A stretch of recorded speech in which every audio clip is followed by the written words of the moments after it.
Hello प्यारे विद्यार्थियों, आप सभी का परीक्षा मैनिया के यूट्यूब चैनल पे आपका हार्दिक स्वागत एवं अभिनंदन करता हूं। मैं विकास भारद्वाज पॉलिटी की 6वीं कक्षा के साथ आपके साथ हाजिर हुआ हूं। पॉलिटी को बड़े सारगर्भिक और डिटेल तरीके से हम लोग डिस्कशन कर रहे हैं। एक एक वर्ड को मैं अच्छे से समझाने की कोशिश करता हूं, जिसमें आप लोग मेरा सपोर्ट भी कर रहे हैं। देखिए, क्योंकि एक लाइन है जो किसी महापुरुष ने बोली है कि विरासत से तय नहीं होते सियासत के फैसले, ये उड़ान तय करेगी कि आसमां किसका होगा। तो प्यारे विद्यार्थियों, इन 4 लाइनों के साथ हम शुरुआत करते हैं। शुरुआत में कल हम बात कर रहे थे पॉलिटी के बारे में। देखिए, पॉलिटी की मैं पृष्ठभूमि आपको बता रहा था, पॉलिटी की पृष्ठभूमि में आपको बता रहा था प्यारे विद्यार्थियों। और उससे पहले मेरी एक आपसे उम्मीद है और रिक्वेस्ट है कि चैनल को सब्सक्राइब करें, वीडियो को लाइक करें और ज़्यादा से ज़्यादा शेयर करें। कंटेंट मैं बहुत अच्छा सा ढूंढ के ला रहा हूँ और आपके लिए एक्सप्लेन भी अच्छा करने की कोशिश कर रहा हूँ। इस चीज़ का जब हम और हमारी टीम मेहनत कर रही है तो भाई इसको थोड़ा सपोर्ट करो और इसे थोड़ा आगे बढ़ाने की कोशिश करो। हम आपके साथ और कंप्लीट पॉलिटी क्या कंप्लीट एसएससी सीजीएल का कोर्स चैनल पे फ्री ऑफ कॉस्ट कराया जाएगा, इस बात की हम गारंटी देते हैं। बस अच्छे से पढ़िएगा आप लोग और वीडियो को थोड़ा लाइक शेयर करिएगा, चैनल को सब्सक्राइब करिएगा, इसको थोड़ा आगे बढ़ाइएगा। जैसा कि प्यारे विद्यार्थियों में डिस्कशन कर रहा था आप लोगों के साथ, लास्ट मोमेंट पे मैंने आपको बताया था कि भाई सबसे पहले मैंने ये बताया था कि संविधान क्या है। उसके बाद में मैंने आपको समझाया कि राज्य व्यवस्था क्या है और राज्य व्यवस्था किन किन जगहों तक हमारी मदद करती है, और संविधान को राज्य व्यवस्था का कानून या दस्तावेज किस तरीके से कहा जाता है। तो उन सारी चीज़ों पे हम लोगों ने डिस्कशन किया। मैंने आपको संवैधानिक संस्थाएं बताई। मैंने ये बताया कि संवैधानिक जो संस्थाएं हैं वो कौन कौन सी हैं, गैर संवैधानिक संस्थाएं हैं वो कौन कौन सी हैं, असंवैधानिक संस्थाएं हैं वो कौन कौन सी हैं, उनके बारे में डिटेल एक्सप्लेनेशन किया। जैसे मैंने बताया एक्स्ट्रा कॉन्स्टिट्यूशनल बॉडी, जो एक्स्ट्रा कॉन्स्टिट्यूशनल बॉडी हैं वो फर्दर 2 पार्टों में डिवाइड हैं, उस तरीके से मैंने आपको समझाया। क्योंकि मानवाधिकार आयोग एक ऐसी संस्था है जिसे संसद द्वारा बनाया जाता है, और जैसे अगर हम बात करें कि हमारी जो नीति आयोग है वो एक ऐसी संस्था है जो कार्यपालिका द्वारा बनाई गई है या राष्ट्रपति का जिसमें हस्तक्षेप है। तो प्यारे विद्यार्थियों, इन सारी चीज़ों का मैंने डिटेल में एक्सप्लेनेशन किया था। और लास्ट में मैं आप लोगों से बात कर रहा था बहुमत के बारे में। मैं उसे दोबारा से रिपीट कर देता हूँ थोड़ा सा लास्ट मोमेंट को, और हम समझने की कोशिश करते हैं। प्यारे विद्यार्थियों, देखिए, बच्चों को ये तक नहीं पता रहता है कि बहुमत क्या है, और अधिकांश लोग मैंने देखा है कि पॉलिटी को पूरा पढ़ लेते हैं, उन्हें ये तक नहीं पता रहता है कि राष्ट्रपति को किस तरीके से हटाया जाता है, उनको ये तक नहीं पता रहता है कि हमारे जज को किस तरीके से हटाया जाता है। प्यारे विद्यार्थियों, जिस बात को आप पढ़ रहे हो, जिस सब्जेक्ट को आप पढ़ रहे हो, जिस किताब को आप पढ़ रहे हो, उसकी पृष्ठभूमि ही तुम्हें नहीं पता है तो आप क्या पढ़ रहे हो उस चीज़ का। तो सबसे इम्पोर्टेंट पार्ट इसमें बहुमत है। ये एक बेसिक आइडेंटिटी है। मैं पहले पॉलिटी शुरू करने से पहले इसे बताऊंगा, फिर बाद में आपको ये बताऊंगा कि संविधान क्या है, उसमें भाग क्या है, उसमें अध्याय क्या है, उसके बाद में उसमें अनुच्छेद क्या है, अनुच्छेद के अंदर भी कुछ पार्ट हैं जिसे खंड कहते हैं, क्लोज कहते हैं, क्लोज के अंदर भी कुछ पार्ट हैं जिसे सब क्लोज कहते हैं। इस चीज़ों के बारे में भी डिस्कशन करूंगा। आज का क्लास बहुत अच्छा और बहुत ही सारगर्भिक तरीके से होने वाला है। आप ध्यान से देखेंगे चीज़ों को तो अच्छा लगेगा। बहुमत 3 प्रकार का होता है प्यारे विद्यार्थियों।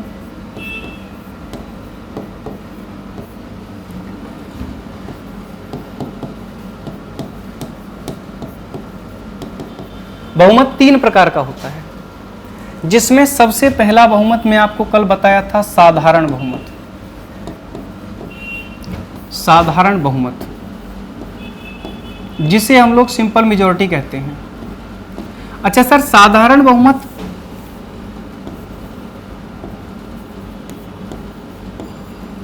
देखिए, ये एक ऐसा बहुमत है जो अधिकांश जगह इसका प्रयोग होता है।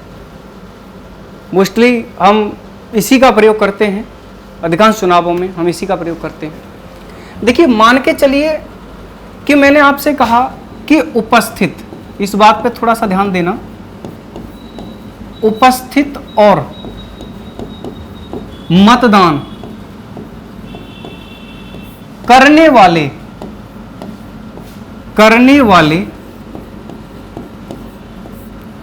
सदस्यों का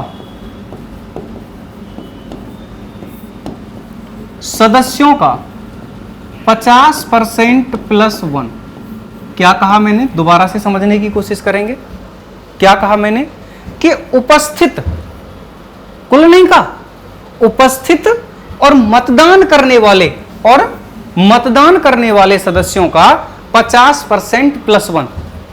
यानी कि एग्जाम्पल में आप लोगों को देता हूं और एग्जाम्पल में आप लोगों को इस बात को समझना है। अच्छा, एग्जाम्पल में क्या समझना है प्यारे विद्यार्थियों? एग्जाम्पल में मान के चलिए मैं लोकसभा को मानता हूं, ठीक है, और मान के चलिए लोकसभा है और आपको इतना पता होगा कि लोकसभा की जो कुल सदस्य संख्या है वो है 543, ठीक है, क्योंकि 104वां संविधान संशोधन द्वारा, ये बात मैं बता चुका हूं वैसे वॉइसली पिछले क्लास में, 104वां संविधान संशोधन द्वारा जो लोकसभा में 2 लोग मनोनीत किए जाते थे आंग्ल भारतीय समुदाय के, उनके मनोनयन की व्यवस्था को आगे के लिए रोक दिया गया है, आगे के लिए रोक दिया गया। तो मान के चलिए 543 कुल सदस्य हैं। मैं बिल्कुल आराम से समझाऊंगा, ये बहुत ही इंपॉर्टेंट बात है, मोस्टली लोगों को नहीं पता रहती है। 543 कुल सदस्य हैं सर। अब 543 कुल सदस्य हैं मेरे प्यारे बच्चों, इनमें से आप लोगों मान के चलिए कि 200 लोग, ठीक है, चलिए कुछ ज्यादा लिखते हैं, कुछ लोग कहेंगे इतना लिखते हैं, मैंने समझा कि 300 लोग, 300 सदस्य उपस्थित हुए, क्योंकि आपको पता है कि लोकसभा में प्रत्येक सदस्य का प्रतिदिन उपस्थित होना अनिवार्य नहीं है।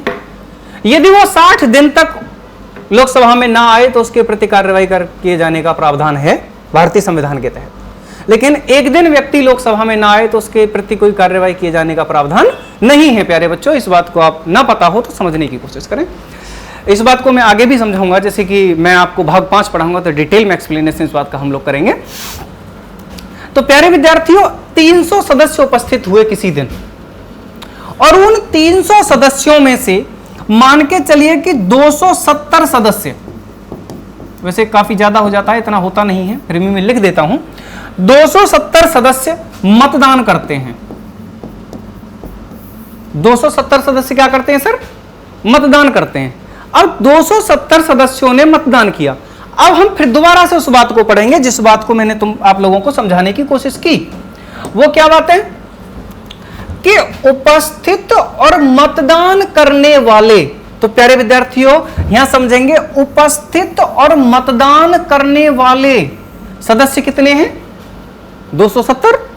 270 सदस्य ऐसे हैं जो उपस्थित भी हैं और जिन्होंने मतदान भी किया है। तो क्या करेंगे कि इसका 270 सदस्यों का डिवाइड करेंगे 2 से, क्योंकि हमें चाहिए 50%। आप सभी बच्चों का गणित बहुत अच्छा होगा भाई, मुझे इस बात की उम्मीद है। तो कैसे समझेंगे कि इसको डिवाइड करेंगे 1 टाइम एंड 3 5 35, एक मिनट, 2 135 प्लस 1, तो प्यारे विद्यार्थियों 136 यानी कि 136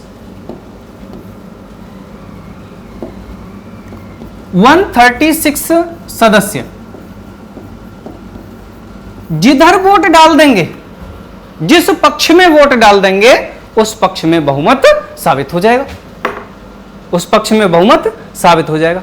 अब आधे बच्चे ये कहेंगे कि ये बताओ, ये तो पूरा डिवाइड हो गया, अगर ये पूरा डिवाइड ना हो तो कैसे समझाओगे भाई? ये भी तो बात सही है ना। बच्चे का मन है कि वो ये बात बोल दे कि ये तो कंप्लीट डिवाइड हो गया। अगर ये कंप्लीट डिवाइड ना हो तो कैसे होगा?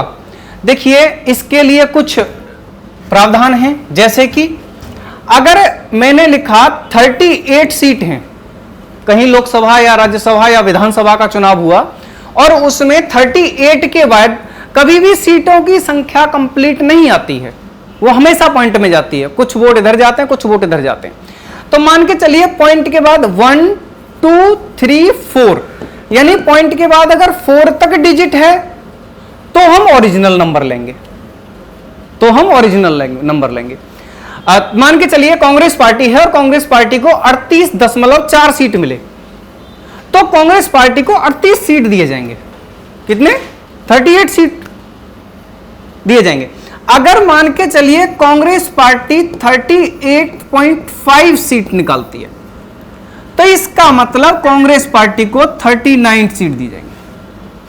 39 जो सांसद हैं वो किसके पक्ष में चले जाएंगे? उधर चले जाएंगे, या विधायक हैं उसके पक्ष में चले जाएंगे। ये बात समझ में आई? जैसे कि मान के चलिए यहां नंबर अगर 270 की जगह पर 269 होता, ये नंबर यदि होता, सारी चीजें ऐसे ही होती और यहां पे एक वोट कम पड़ता, तो ये बात हो जाती इतनी। जब हम इस नंबर को डिवाइड करते तो ये नंबर हो जाता 134.5। अब देखिए ये यहां 0.5 आया कि नहीं आया? जब ये 0.5 आया तो हम इससे अगला नंबर ले लेंगे 135। जब 135 हो गया तो पीछे वाला नंबर 134 होगा। ये बात सच है। तो ऑटोमेटिक बहुमत पास हुआ कि नहीं?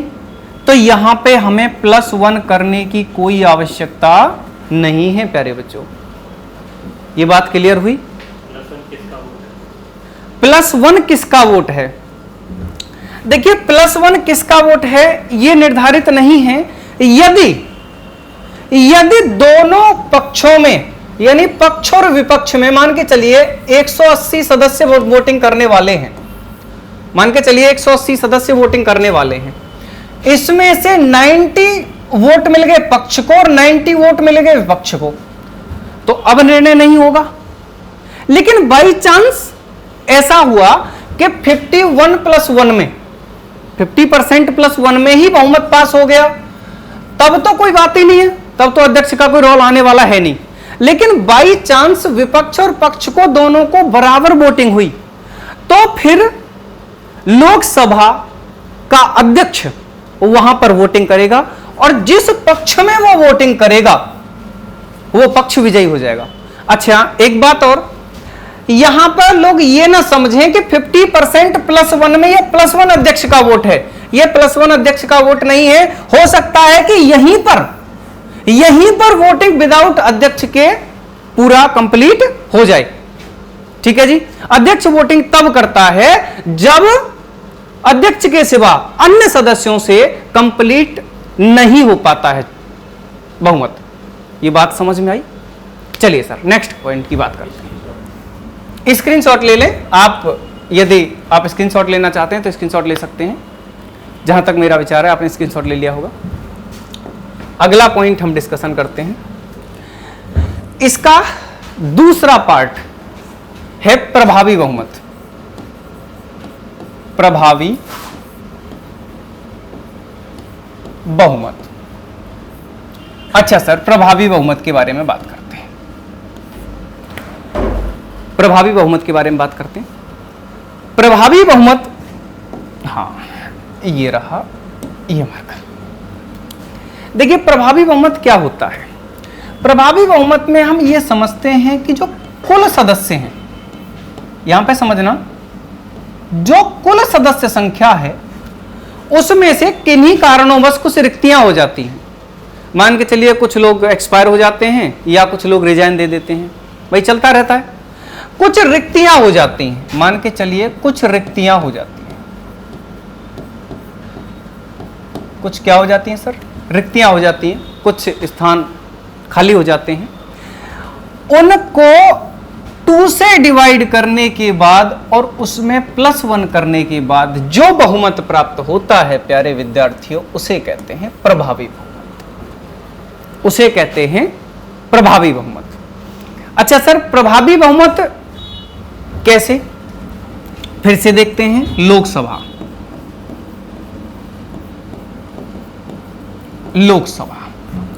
इस लोकसभा की जो कुल सदस्य संख्या है वो है 543 कुल सदस्य, कुल सदस्य। यहां हम उपस्थिति की बात नहीं करेंगे प्यारे बच्चों, यहां हम टोटल की बात करेंगे। इसमें से मान के चलिएगा कि 11 लोग, 11 रिक्तियां हो गई। मैं केवल मान रहा हूं, यहां पे कोई भी अपना मत रख सकता है, कुछ भी रख सकते हैं, एग्जाम्पल से मुझे केवल आपको समझाना है। 11 रिक्तियां हो गई, तो अब कितना रह गया प्यारे बच्चों? 2 3 5। इसका डिवाइड बाई 2 और +1 और +1, तो हम क्या कहेंगे? जब हम डिवाइड करेंगे तो 2 2 जा 4 एंड 2 6 एंड 6 +1 और प्यारे बच्चों 267 सदस्य। यानी कि 267 सदस्य जिस पक्ष में वोट डाल देंगे, जिस पक्ष में वोट डाल देंगे उस पक्ष में क्या हो जाएगा? मोबाइल में साइलेंट कर दो। उस पक्ष में बहुमत पास हो जाएगा प्यारे विद्यार्थियों, उस पक्ष में बहुमत पास हो जाएगा।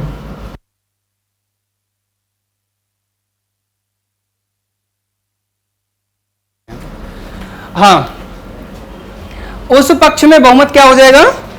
पास हो जाएगा प्यारे विद्यार्थियों।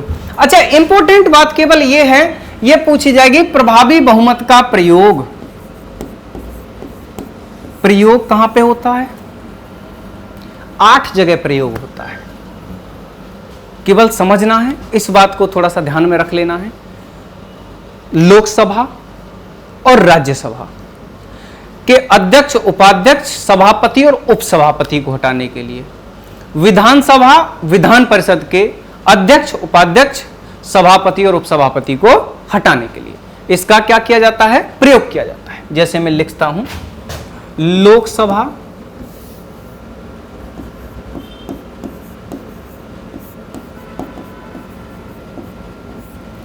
इधर लिखेंगे राज्यसभा,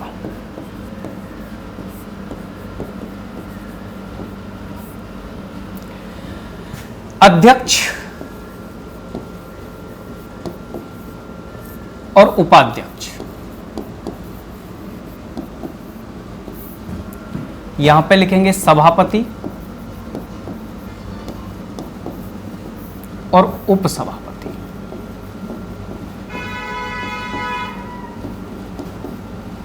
इन्हें किसके लिए? हटाने के लिए, हटाने के लिए, इसको इन्हें हटाने के लिए प्रयोग किया जाता है। किसके लिए सर? हटाने के लिए। सेम कंडीशन विधानसभा और विधान परिषद की रहती है, राज्यों में सेम कंडीशन विधानसभा और विधान परिषद की रहती है प्यारे विद्यार्थियों। इतना समझ आ गया होगा, मुझे इस बात की उम्मीद है। नेक्स्ट बात करते हैं, सबसे इंपॉर्टेंट बात जो बच्चों की समझ तक नहीं आता, उसी के बारे में बात करते हैं प्यारे बच्चों, जिसका नाम है विशेष बहुमत।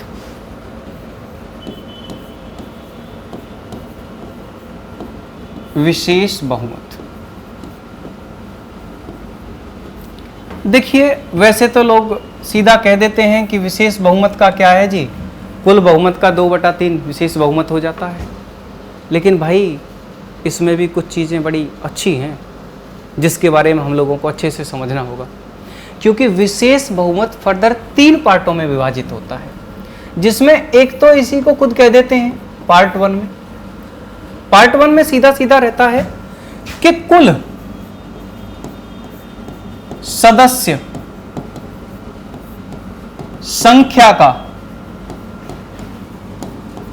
का 2/3। प्यारी बच्चों, इस बात का नाम होता है महाभियोग।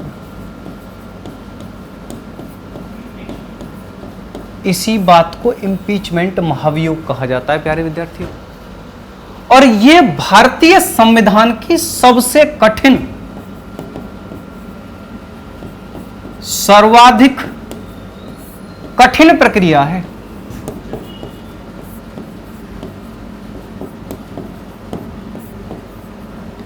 भारतीय संविधान की सर्वाधिक कठिन प्रक्रिया है। जैसे एग्जाम्पल में 2-4 बात समझ लेते हैं। मान के चलिए फिर से लोकसभा की बात करते हैं, क्योंकि एक बात को मैं इस वजह से समझा रहा हूं कि आप लोगों की समझ में आ जाएंगी बातें। मैं बार बार बदलूं इस बात को तो दिक्कत आएगी। लोकसभा की कुल सदस्य संख्या 543, उसका हम लोगों को निकालना है 2/3। उसका हम लोगों को निकालना है 2/3। जब आप इसका 2/3 निकालोगे प्यारे विद्यार्थियों, तो ये हो जाएगा 3 1 जा 3 एंड अगेन 2, तो 3 8 जा 24 एंड 1 अगेन मल्टीप्लाई बाई 2, तो ये हो जाएगा प्यारे बच्चे 2 6 एंड 3, 362 सदस्य। 362 सदस्य जिस पक्ष में वोटिंग करेंगे, मान के चलिए कि आपको राष्ट्रपति महोदय को हटाना है। आज तारीख है 20, ठीक है जी, 20 अक्टूबर है आज। अरे मैं गलत लिख रहा हूं, 20 सितंबर है आज, मिस्टेक हो गया मेरे से। 20 सितंबर 2022, या कोई भी डेट लिख लो, उसमें कोई फिक्स नहीं है। आज कुछ भी डेट लिख दो, तुम 30 दिसंबर में जाकर हटा लो राष्ट्रपति जी को, तुम्हारी मर्जी है। अगर आपको राष्ट्रपति महोदय को हटाना है तो आपको क्या करना पड़ेगा? महाभियोग लाना पड़ेगा। जब आपको महाभियोग लाना पड़ेगा तो आपको इस तरीके से एक पारित करना पड़ेगा, ठीक है। जब यदि इतने सदस्य लोकसभा में, यदि 362 सदस्य लोकसभा में बहुमत या मत डाल देते हैं तो राष्ट्रपति महोदय जी को हटा दिया जाए। अच्छा, कुछ कंडीशन प्यारे बच्चों ऐसी भी आएंगी जहां पे बड़ा कॉम्प्लिकेटेड रहेगा, जैसे कि अगला ही पॉइंट में डिस्कशन करने वाला हूं, इसमें बड़ा प्यारा है, उसके बारे में थोड़ा सा डिस्कशन करते हैं प्यारे विद्यार्थियों।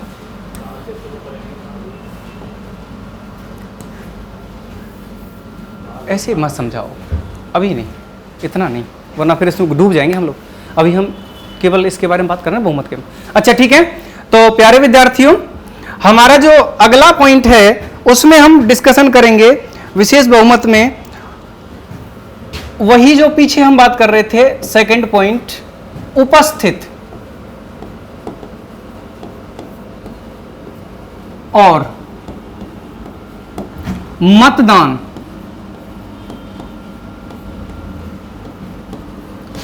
करने वाले सदस्यों का 2/3, यह भी विशेष बहुमत के अंदर आता है, पार्ट नंबर 2। ये कुछ विशेष प्रकार है, और इसके बाद जो अगली प्रक्रिया है वो थोड़ी तुम्हें अच्छे से समझनी पड़ेगी, थोड़ी सी टिपिकल है, उस पर थोड़ा सा ध्यान देना। इसमें तो समझ आ जाएगा आराम से। देखिए, उपस्थित जो लोग हैं और मतदान करने वाले लोग हैं, उनकी संख्या का 2/3 निकाल लो, और क्या हो जाएगा सर?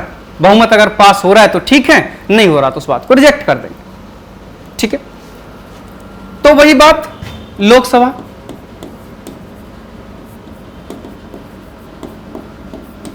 543 कुल सदस्य,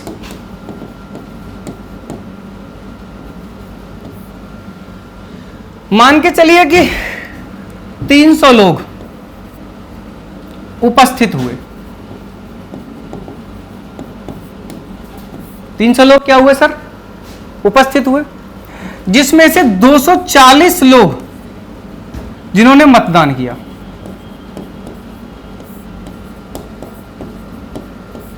240 लोग ऐसे हैं जिन्होंने मतदान किया। अब जब 240 लोगों ने मतदान किया तो प्यारे विद्यार्थियों, इसका मतलब उपस्थित और मतदान करने वाले लोगों की संख्या कितनी हो गई? 240। उपस्थित और मतदान करने वाले लोगों की संख्या कितनी होगी? 240। तो प्यारे विद्यार्थियों, इस 240 का हम निकालेंगे 2/3, और अगेन जब हम लोग इसको डिवाइड करेंगे तो ये हो जाएगा 8, और ये हो जाएगा प्यारे बच्चों 160 सदस्य। अब एक चीज और है प्यारे बच्चों, यहां पे 2 और कंडीशन बनती हैं। मान के चलिए कि 180 लोगों ने मतदान किया, और 180 लोगों में से प्यारे विद्यार्थियों 200 लोग ऐसे हैं जिन्होंने पक्ष में मतदान किया, और 40 लोग ऐसे हैं जिन्होंने विपक्ष में मतदान किया। तो देखो ये भी बात हमें देखनी है कि जो 2/3 निकल के आया है, इस 2/3 से पक्ष में मतदान करने वाले लोगों की संख्या ज्यादा है कि नहीं है। तो देखिए ये ज्यादा है, तो इसका मतलब प्रस्ताव आराम से बिना किसी रुकावट के पास हो जाएगा, बिना किसी रुकावट के पास हो जाएगा। इतनी बात अगर समझ में आई हो तो मैं आगे बढ़ने की कोशिश करूं, इतनी बात अगर समझ में आई हो तो मैं आगे बढ़ने की कोशिश करूं। इसमें केवल 2 आर्टिकल हैं प्यारे बच्चों, 249 और 312, 249 और 312, इन 2 आर्टिकलों का प्रयोग करते हैं, आर्टिकल जिनमें इसका प्रयोग किया जाता है सेकंड टाइप के मतदान का। देखिए इनके बारे में मैं ज़्यादा डिस्कशन नहीं करूंगा आर्टिकल के बारे में, क्योंकि बहुत ज़्यादा अंदर तक हम लोग चले जाएंगे इनका अगर डिस्कशन करने बैठे तो, क्योंकि इसमें पूरे इसकी प्रक्रिया दे रखी है। हमें केवल इतना समझना है कि इस प्रकार का मतदान किस तरीके से होता है, हमें इसका ओवरव्यू देखना है, चीज़ों को समझने की कोशिश करनी है। एक और लास्ट कंडीशन आज के लिए, देखिए सबसे प्यारा है, एक बार थोड़ा ध्यान देंगे तो जब समझ आएगा, अगर अच्छे से समझेंगे तो। देखिए मैं बहुत आराम से समझाऊंगा इस बात को। उपस्थित और मतदान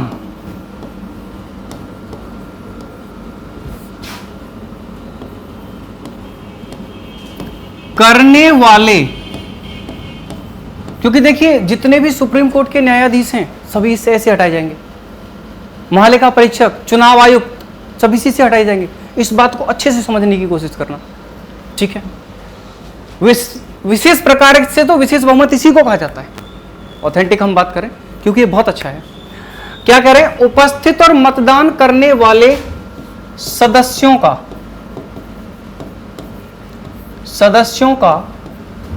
2/3, जो कि इंपॉर्टेंट बात यह है, जो कि आधे से, ऐसे नहीं पूरा लिखो, जो कि कुल सदस्य संख्या के, जो कि कुल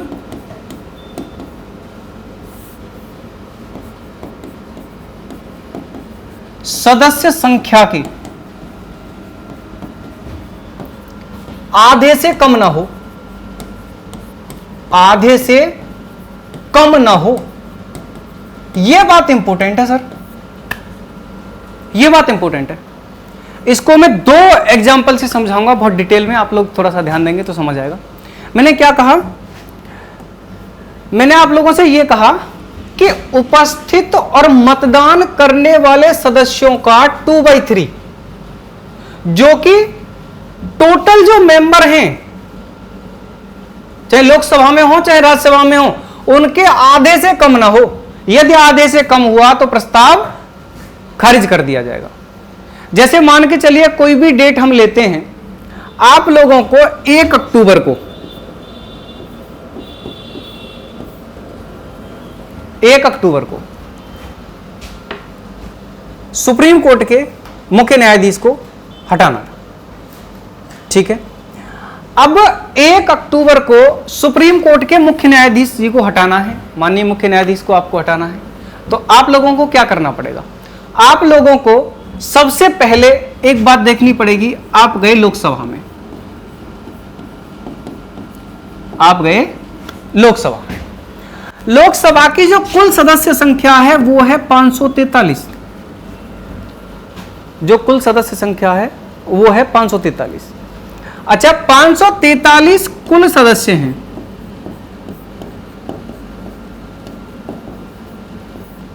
कुल सदस्य हैं 543। अब मान के चलिए कि केवल 200 सदस्य उपस्थित हुए,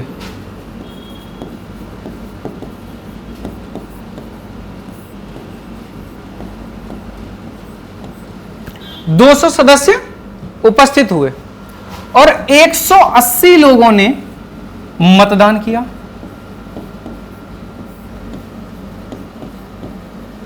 एक 180 लोगों ने मतदान किया। मान लिया जाए 180 लोगों ने मतदान किया।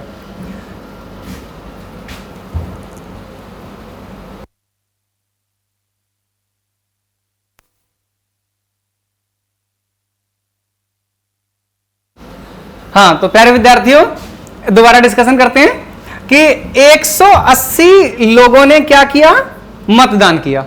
अब 180 लोगों ने मतदान किया तो आप एक बात बताओ, उपस्थित और मतदान करने वाले लोगों की संख्या कितनी हो गई? 180। अब इस 180 का 2/3 निकालना है। 180 multiply by 2/3 and divided by 60 and 120। अब मान के चलिए 120 लोग इस बहुमत के तहत आने चाहिए थे। आने चाहिए थे कितने? 120 लोग। लेकिन जब देखा गया बहुमत में तो इस 180 में से 130 लोग पक्ष में आ गए और 50 लोग विपक्ष में आ गए। ठीक है, तो हमें यह पता चला कि इस बहुमत से यहां पे तो बहुमत ज्यादा है, तो एक जगह तो पास हो गया, एक जगह तो पास हो गया। लेकिन दूसरी शर्त क्या है क्वेश्चन की? दूसरी शर्त यह है जो कि कुल सदस्य संख्या के आधे से कम ना हो। तो इसका मतलब दूसरी शर्त तब तक पास नहीं होगी। आइए सर दूसरी शर्त देखते हैं। तो दूसरी शर्त है 543/2 डिवाइड करेंगे प्यारे बच्चों 271। 271 इट्स ओके। यानी कि 271 सदस्य कम से कम होने चाहिए थे, लेकिन तुमने जो प्रक्रिया चलाई सब न्यायाधीश जी को हटाने की, उसमें आप लोगों को कितने वोट मिले? 130। इससे तो ज्यादा है लेकिन इससे तो कम है ना। तो इसका मतलब हमारे माननीय मुख्य न्यायाधीश अपने पद पर बरकरार बने रहेंगे। उन्हें जो हटाने का आपका जो आइडिया था वो आपका खारिज हो चुका है। यानी कि ये बहुमत पास नहीं हो पाया सर। बोलिए समझ आया? ठीक है, समझ आया तो देखते रहिए परीक्षा में नहीं। चलिए आगे डिस्कशन करते हैं। थोड़ा सा मिटा दें कि अगला पेज इस पे ही लिखना पड़ेगा दूसरा एग्जाम्पल। तो मैं इसको इरेज करता हूँ और समझाने की ज़्यादा नहीं, थोड़ा सा इरेज करूँगा प्यारे विद्यार्थियों, बस थोड़ा सा चेंज करना है। ये तो मैंने गलत मिटा दिया, ये तो मैं लिख ही देता हूँ इधर। 543 डिवाइड बाई 2, यानी कि मुझे दोबारा नहीं लिखना पड़ेगा। 271 सदस्य, केवल मुझे इसमें चेंज करना है, थोड़ा सा यहाँ पे, थोड़ा सा यहाँ पे चेंज करना है। समझाने की कोशिश करेंगे, कुछ यहाँ पे चेंज करना है। अब ध्यान से समझिएगा थोड़ा सा, क्योंकि मिटा इसलिए नहीं रहा हूँ आपकी समझ में आ जाए। ये मतदान लिखा है। प्यारे विद्यार्थियों, एक दिन क्या हुआ कि अचानक से लोकसभा में बहुत सारी भीड़ आ गई, बहुत सारे सदस्य आ गए। क्योंकि जज साहब सही से काम नहीं कर रहे थे, तो क्या सोचा कि भाई लोग थोड़ा सा ज्यादा इकट्ठा करके मतदान करते हैं और सीट से हटा देते हैं। लोगों के दिमाग में ये बात आई, मान के चलिए। अब क्या हुआ कि उस दिन लोग आ गए 400 और 360 लोगों ने मतदान कर दिया। 360 लोगों ने मतदान कर दिया। तो इसी का तो निकालना है हम लोगों को, कई बार से समझा चुका हूं। तो 360 मल्टीप्लाई बाई 2/3, ये हो जाएगा प्यारे बच्चों 120 एंड 240। ये होना चाहिए था मतदान प्रक्रिया के थ्रू, इतना होना चाहिए था। अगर प्यारे बच्चों इतना होना चाहिए था, लेकिन एक बात बताओ, यहां जब वोटिंग हुई ना, यहां जब वोटिंग हुई तो 300 लोगों ने पक्ष में वोट कर दिया, क्योंकि सारे लोग चाहते थे। हो सकता है उनके दिमाग में कुछ आया हो, कोई पूर्व धारणा गुजरी हो। तो प्यारे विद्यार्थियों 300 लोगों ने पक्ष में वोट डाल दिया और 60 लोग विपक्ष में वोट डाल दिया। क्या किया? 60 लोगों ने विपक्ष में वोट डाल दिया। अब मुझे एक बात बताओ, ये यहां से भी पास हो रहा है भाई, यहां आपका विशेष बहुमत बनना चाहिए था इतना, यदि ये बहुमत यहां विशेष बहुमत डाउन चला जाता तो इसका मतलब ये पास नहीं होता, लेकिन ये बहुमत यहां पे पास हुआ और ये बहुमत यहां पे भी पास हो गया, ये बहुमत यहां पे भी पास हो गया। और मान के चलिए उस दिन तारीख है 31 दिसंबर, तो 31 दिसंबर को तुरंत जज साहब को इस्तीफा देना पड़ेगा। बोलो ये बात क्लियर हुई? प्यारे विद्यार्थियों, मैंने बहुत अच्छे से आपको डिटेल में चीजों को समझाने की कोशिश करी है और उम्मीद करूंगा कि अगर कोई कॉन्सेप्ट इसमें अगर आपको और पूछना हो और डिटेल में यदि कुछ पूछना हो तो आप मेरे से डिस्कशन कर सकते हैं। इसका प्रयोग उच्च न्यायालय, उच्चतम न्यायालय के न्यायाधीशों को हटाने के लिए किया जाता है केवल, बस इतना याद रखेंगे।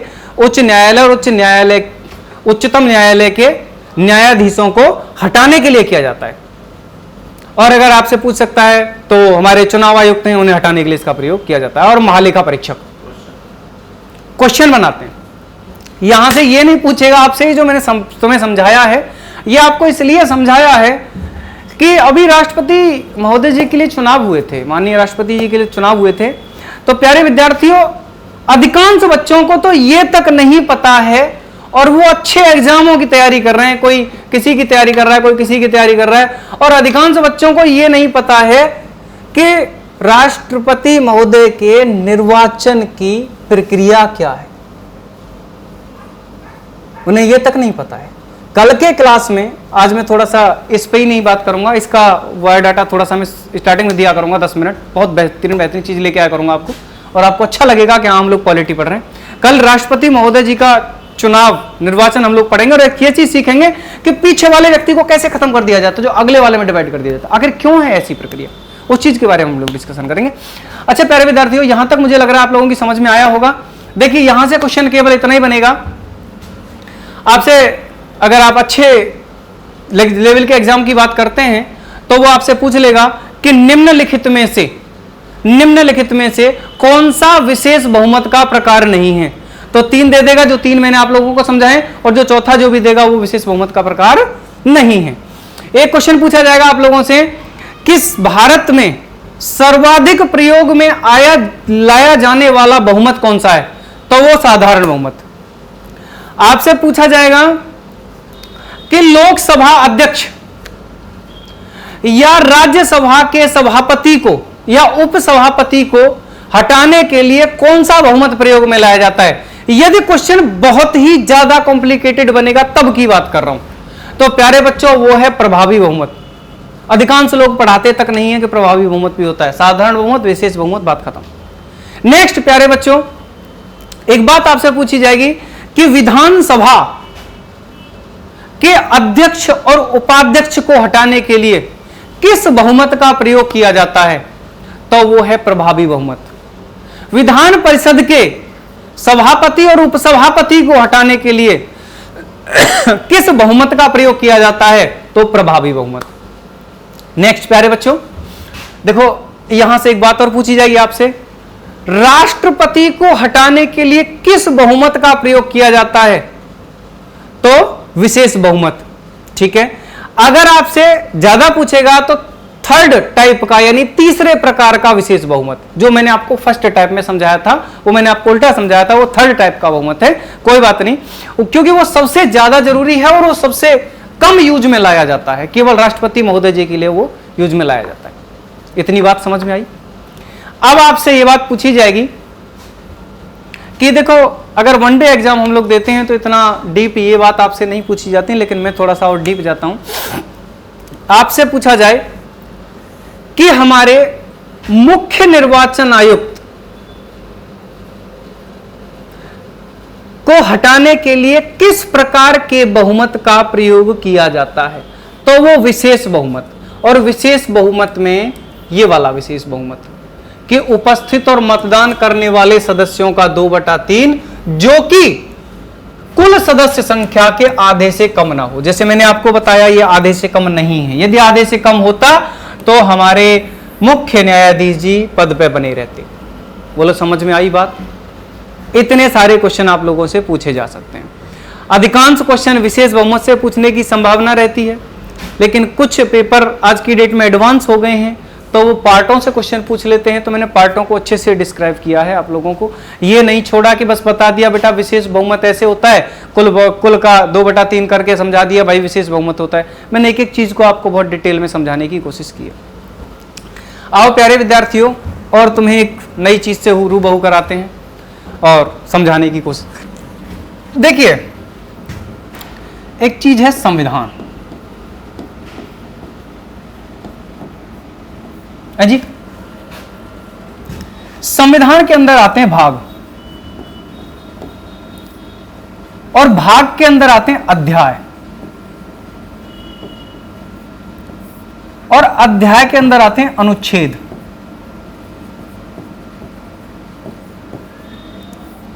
ठीक है जी, और अनुच्छेद के अंदर आते हैं खंड, और खंड के अंदर आते हैं उपखंड। इस बात को सुनिएगा, जैसे यूपीपीसीएस ज्यादा हाई लेवल एग्जाम नहीं है, यूपीपीसीएस के भी क्वेश्चन बस 1 साल के बाद ही वनडे में या छोटे छोटे एग्जाम में आने लग जाते हैं। यूपीपीसीएस में एक क्वेश्चन था कि प्रेस की स्वतंत्रता,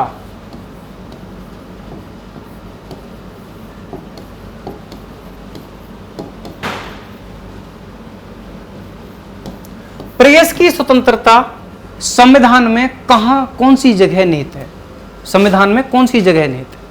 देखो आप लोग पता है कितने कलाकार हो, बड़े कलाकार बच्चे हैं। अगर किसी से कहा जाए, चलो उस बात को पहले मैं समझा देता हूं, फिर तुम्हें बताता हूं तुम कितने कलाकार हो। देखिए, हमारे कॉन्स्टिट्यूशन में कुछ पार्ट बनाए गए हैं, उन पार्टों में कुछ चैप्टर्स बनाए गए हैं, उन चैप्टर्स को पढ़ने के लिए कुछ आर्टिकल हैं, आर्टिकल के लिए क्लोज हैं और क्लोज के लिए सब क्लोज हैं। इस तरीके से हम लोगों का डिस्कशन हुआ है प्यारे विद्यार्थियों। जैसे मैं अगर आपसे बात करूं 39A और 39A, तो देखिए बहुत बच्चे बड़े कलाकार हैं, दोनों को सेम पढ़ लेते हैं। प्यारे विद्यार्थियों, 39A जो कैपिटल ए है ये एक स्वतंत्र आर्टिकल है, और ये 39A एक खंड है। ये क्या है? एक खंड है, और ये एक स्वतंत्र आर्टिकल है। वो किस तरीके से प्यारे बच्चों,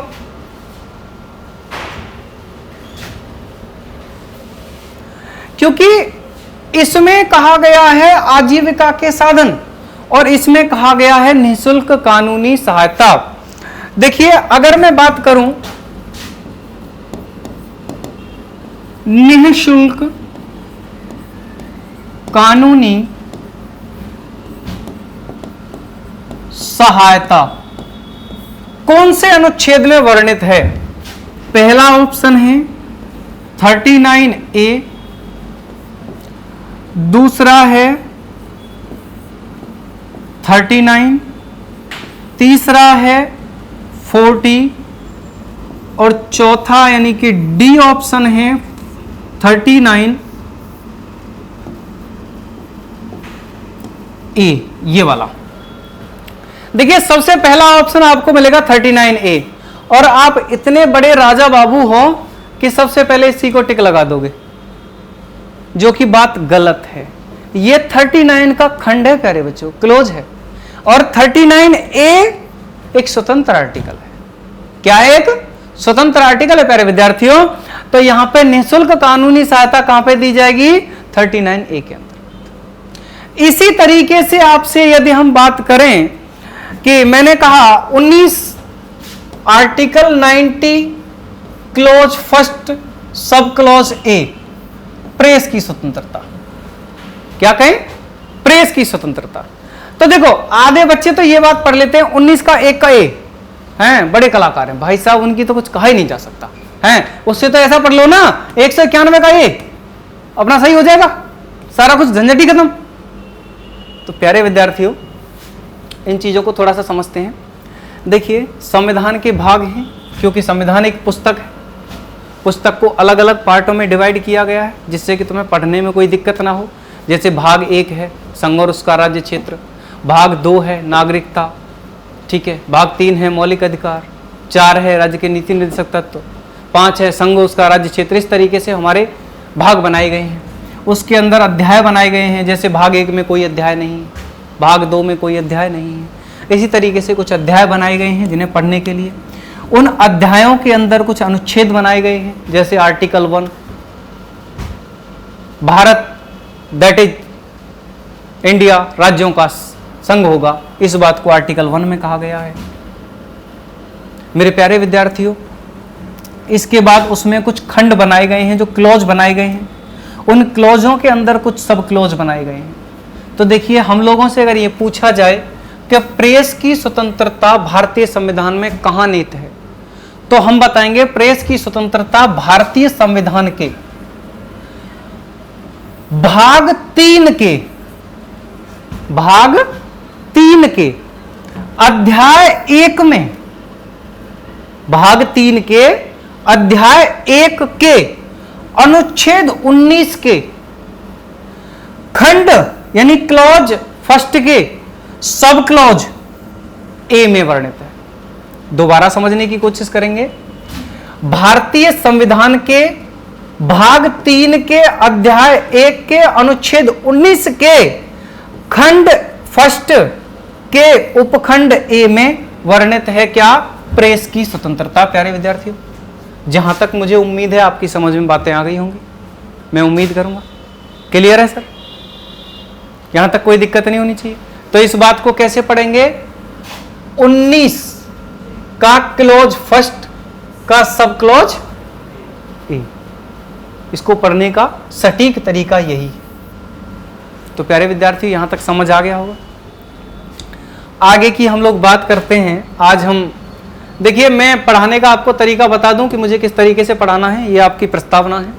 मैं आपको तरीका बता दूं। मैं आज से संविधान के वास्तविक रूप से शुरू करने जा रहा हूं। अभी तक एक बायोडाटा था, संविधान कैसे बना, किस बात को संविधान कहते हैं, संविधान के अंदर क्या मूल चीज़ें हैं, और शुरू के 10 मिनट लेके मैं आपको कुछ एक्स्ट्रा चीज़ें देने की कोशिश करूंगा जो कि आपके लिए अति आवश्यक होंगी। प्यारे बच्चों, देखिए, मैं कुछ चीज़ों के बारे में अच्छे से डिस्कशन करूंगा पहले, जो आपके लिए आवश्यक हैं। सबसे पहले मैं इस उद्देशिका और प्रस्तावना को 2 दिन के अंदर खत्म करूंगा।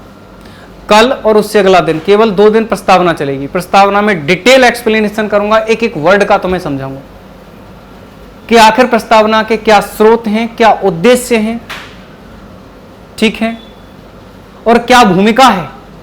जैसे कहते हो ना, सामाजिक, आर्थिक, राजनीतिक, न्याय स्वतंत्रता आखिर क्यों है, इन सारी चीजों के बारे में डिस्कशन करेंगे। कि भारत संपूर्ण प्रभुत्व संपन्न है तो आखिर कैसे, इस बात के बारे में हम लोग डिटेल डिस्कशन करेंगे कि संपूर्ण प्रभुत्व संपन्न का मतलब क्या है, पंथ निरपेक्षता का मतलब क्या है, धर्म निरपेक्षता का मतलब क्या है, पंथ निरपेक्षता और धर्म निरपेक्षता में अंतर क्या है। इतना डिटेल में हम लोग इन चीजों का एक्सप्लेनेशन करेंगे। और ऐसा नहीं कि बस बता दिया, ये जोड़ दिया और ये सब हो गया, ऐसा कुछ नहीं होगा। चीजों को बहुत डिटेल में एक्सप्लेनेशन करेंगे। सबसे पहले मैं आपको प्रस्तावना पढ़ाऊंगा और सीधा खुदा के मैं ले जाऊंगा आपको मौलिक अधिकार पर। उसके तुरंत बाद मौलिक अधिकार पढ़ाएंगे, राज्य के नीति निषेधक तत्व पढ़ाएंगे, मौलिक कर्तव्य पढ़ाएंगे आप लोगों को। उसके बाद में भाग 1 स्टार्ट करेंगे आराम से, मेन चीजें पढ़ाने के बाद, और बहुत डिटेल में पढ़ाएंगे इस बात को थोड़ा सा। पर इसीलिए मेरी मेहनत को बराबर रखने के लिए आप लोग थोड़ा सा भाई मुझे भी सपोर्ट करें, थोड़ा एक वीडियो को थोड़ा लाइक कर दें और शेयर जरूर कर दें, चैनल को सब्सक्राइब कर लें। देखिए, भारत के संविधान में प्रस्तावना की बात करते हैं तो मैं इतना तो आपको बता चुका हूं कि पंडित जवाहरलाल नेहरू जी द्वारा 13 दिसंबर 1946 को इसे संविधान सभा में प्रस्तुत किया गया और 22 जनवरी 1947 को इसे स्वीकार किया गया संविधान सभा द्वारा। यह बात मैं पीछे लिखवा चुका हूं। लेकिन अगर मैं बात करूं कि प्रस्तावना अमेरिका से ली गई है, सबसे पहले हम बात करें इस उद्देशिका की, तो यह अमेरिका से ली गई है। कहां से ली गई प्यारे बच्चों? अमेरिका से ली गई है। लेकिन अगर प्रस्तावना की भाषा की यदि मैं बात करूं तो ऑस्ट्रेलिया से ली गई है।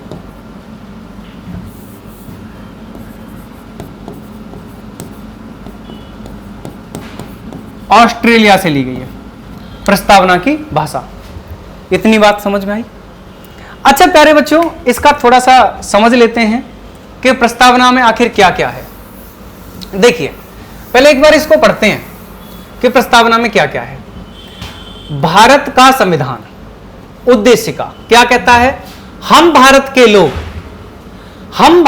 लोग भारत को एक संपूर्ण प्रभुत्व संपन्न समाजवादी पंथ निरपेक्ष लोकतंत्रात्मक गणराज्य बनाने के लिए तथा इसके समस्त नागरिकों को सामाजिक, आर्थिक, राजनीतिक न्याय, विचार, अभिव्यक्ति, विश्वास और धर्म और उपासना की स्वतंत्रता। ध्यान से समझना कि हमारी प्रस्तावना हमें क्या क्या देती है। हमारी प्रस्तावना भारत को एक संपूर्ण प्रभुत्व संपन्न समाजवादी पंथ निरपेक्ष लोकतंत्रात्मक गणराज्य बनाने के लिए। अब यह किसके लिए? गणराज्य बनाने के लिए, एक राज्य क्षेत्र बनाने के लिए, जिसमें पंथ निरपेक्ष, यानी पंथ निरपेक्ष का मतलब राज्य का कोई धर्म नहीं होगा, उसमें सभी धर्मों को समानता दी जाएगी, समानता के अवसर दिए जाएंगे, सभी धर्मों को समान रूप से माना जाएगा, राज्य का कोई धर्म नहीं होगा। ऐसा नहीं है कि मोदी जी ने बोल दिया हिंदू हिंदू हिंदू हिंदू या मुस्लिम मुस्लिम मुस्लिम, ऐसे नहीं होगा। राज्य का कोई धर्म नहीं होगा, इसे पंथ निरपेक्षता कहेंगे। हम इस बात को भी बताएंगे कि धर्म निरपेक्षता क्या है आखिर, क्योंकि देखिए धर्म निरपेक्षता की कई सारी चीजें हैं। धर्म निरपेक्षता का मतलब धर्म है, धर्म का मतलब मानने से है, कर्तव्य से है। मैं टीचर हूं तो मेरा क्या धर्म है?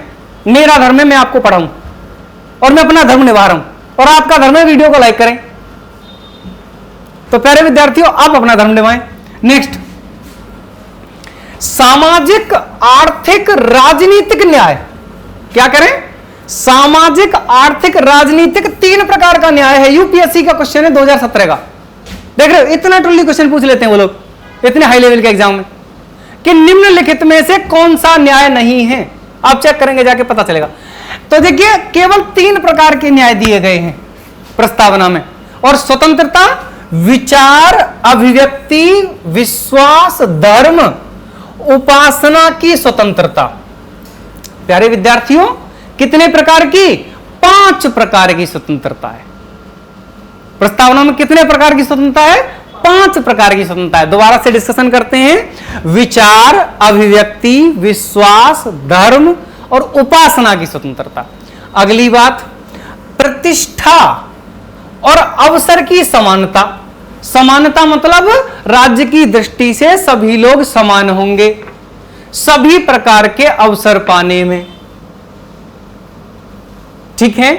नेक्स्ट प्यारे बच्चों, प्राप्त करने के लिए तथा उन सब में व्यक्ति की गरिमा, राष्ट्र की एकता। ध्यान देना, व्यक्ति की गरिमा, राष्ट्र की एकता, अखंडता सुनिश्चित करने वाली बंधुता। मैं इसमें बंधुता और एकता में भी थोड़ा सा आपको समझाऊंगा डिटेल में कि बंधुता क्या है, एकता क्या है, दोनों में डिस्कशन करेंगे। के लिए दृढ़ संकल्पित होकर अपनी इस संविधान सभा में आज तारीख 26 नवंबर 1949 ईस्वी को। अब देखो, बहुत लोग ना बड़े खतरनाक होते हैं, उनसे पूछ लिया जाए भाई संविधान सभा में क्या डेट लिखी है, या संविधान सभा को प्रस्तुत करने के लिए भारतीयों के लिए कौन सी डेट लिखी है, तो तुरंत बता देंगे 26 नवंबर 1949। लेकिन उनसे पूछ लिया जाए बेटा हिंदी में बताओ, तो भाई साहब 99% गोल है जी। क्यों? क्योंकि इतना खतरनाक लिखा है ना। देखो, मिति मार्ग शीर्ष शुक्ला सप्तमी संवत 2006 विक्रमी को एतद द्वारा इस संविधान को अंगीकृत, अधिनियमित और आत्मसमर्पित करते हैं। यानी प्यारे विद्यार्थियों, हमारी जो संविधान सभा है उसको संविधान की प्रस्तावना को पंडित जवाहरलाल नेहरू जी द्वारा दिया गया 13 दिसंबर को, जो 22 जनवरी को पारित हुई, जिसमें ये बात बताई गई, और 26 नवंबर 1949 को इसे संविधान में रखा गया। इसके मुख्य उद्देश्य के बारे में बात करते हैं प्यारे विद्यार्थियों। कुछ चीज़ें हैं जिन पे हम लोगों को डिस्कशन करना है। आइए बात करते हैं, डिटेल एक्सप्लेनेशन करते हैं। समझिए, देखिए प्रस्तावना की प्रमुख बातें।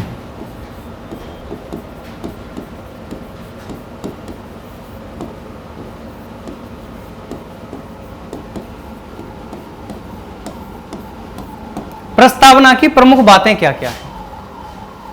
मुझे लग रहा है कि मैंने इतना अच्छे से आपको समझाया है। उम्मीद है कि एक एक वर्ड मैंने इसका डिस्क्राइब किया है जहां तक है, तो कोई दिक्कत इसमें नहीं रही होगी, उम्मीद करते हैं। तो इसमें सबसे पहली बात है, हम लोग इसमें जो डिस्कशन करते हैं वो करते हैं सत्ता का स्रोत। सत्ता का स्रोत। देखिए, हमारे जो बुद्धिजीवी लोग थे उस समय के, उन्होंने एक बात बताई कि सत्ता का जो स्रोत है ना, जो मेन जो रीजन है, वो हमारी प्रस्तावना है। क्यों? क्योंकि प्रस्तावना में एक बात कही गई है कि सत्ता का स्रोत जनता है। कौन है जी? जनता है, ठीक है, या लोक प्रभुता है, या लोक प्रभुता है, ठीक है जी, या फिर हम कहेंगे लोक प्रभुता है। वैसे मैं आपको बताऊंगा एक बहुत बढ़िया बात। यह लोक प्रभुता शब्द रूसो ने दिया है। किसने दिया है? रूसो ने दिया है। और देखिए, रूसो फ्रांस का व्यक्ति है, तो हम बताएंगे कि ये फ्रांस का शब्द है। इतनी बात क्लियर होगी। प्यारे बच्चों, लोक प्रभुता है, लेकिन कुछ लोग ऐसे हैं जिन्होंने यह कहा है कि भारत की प्रस्तावना में लोक प्रभुता एक भ्रम है। लोक प्रभुता एक भ्रम है। इस बात को मैं आगे आपको समझाऊंगा। दूसरी बात प्यारे बच्चों, सेकंड बात, सत्ता के उद्देश्य। सत्ता के उद्देश्य। सत्ता के उद्देश्य क्या है, इस बात पे थोड़ा सा ध्यान देते हैं। सत्ता के उद्देश्य हैं संपूर्ण प्रभुत्व संपन्न, समाजवादी, पंथ निरपेक्ष, लोकतंत्रात्मक गणराज्य बनाने के लिए। यानी कि सत्ता का उद्देश्य क्या है? राज्य को संपूर्ण प्रभुत्व संपन्न बनाना है, यह सत्ता का उद्देश्य है। राज्य को समाजवादी बनाना है, यह सत्ता का उद्देश्य है।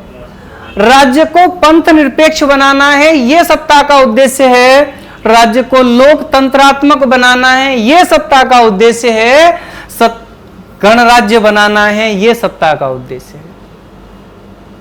तो मेरे प्यारे बच्चों, मुझे लग रहा है समझ में आ रहा होगा। वैसे मैं एक एक वर्ड का बहुत डिटेल एक्सप्लेनेशन करने वाला हूं। मैं 2 दिन प्रस्तावना को दूंगा, बहुत बेहतरीन तरीके से समझेंगे। केसी वियर का कथन समझाऊंगा कि केसी वियर ने क्यों कहा कि लोक प्रभुता एक भ्रम है। वहां मैं अपना तर्क दूंगा और विपक्ष का तर्क दूंगा, दोनों को तुम्हें रिलेट करके समझाऊंगा कि आखिर क्या है, क्या कहना चाहते हैं केसी वियर। ठीक है, एक एक पॉइंट को हम लोग समझेंगे। नेक्स्ट प्यारे विद्यार्थियों, एक चीज और है कि हम कहेंगे कि सत्ता का मुख्य उद्देश्य, मुख्य उद्देश्य यानी जनता के लिए क्या उद्देश्य है।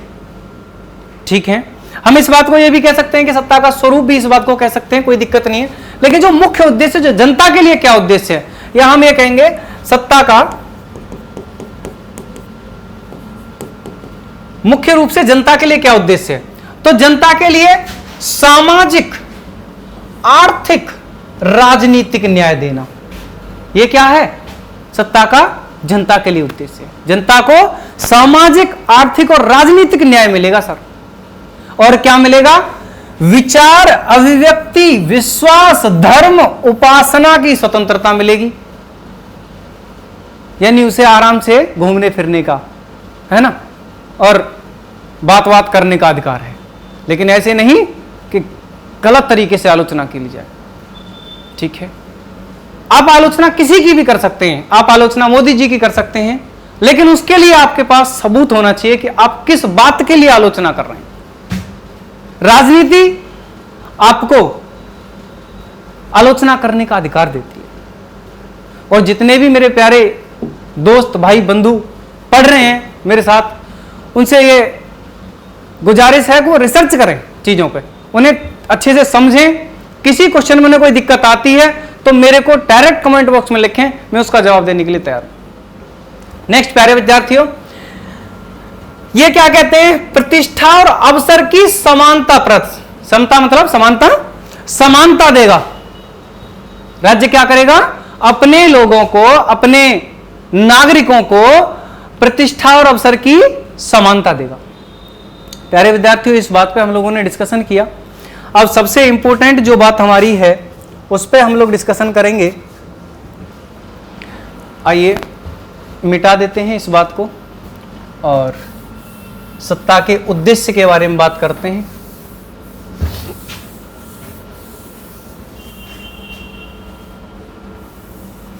चलिए प्यारे विद्यार्थियों, मैं थोड़ा सा अभी समझा देता हूं और फिर मैं क्लास को छोड़ने की कोशिश करूंगा, क्योंकि मेरा एक और क्लास का टाइम होने वाला है।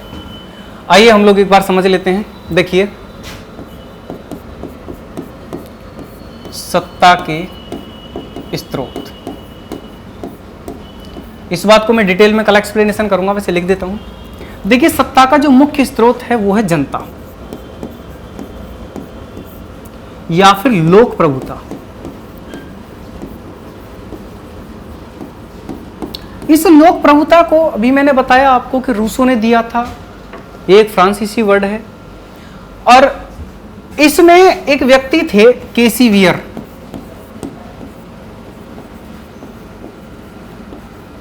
ये बहुत बड़े राजनीतिक व्यक्ति थे।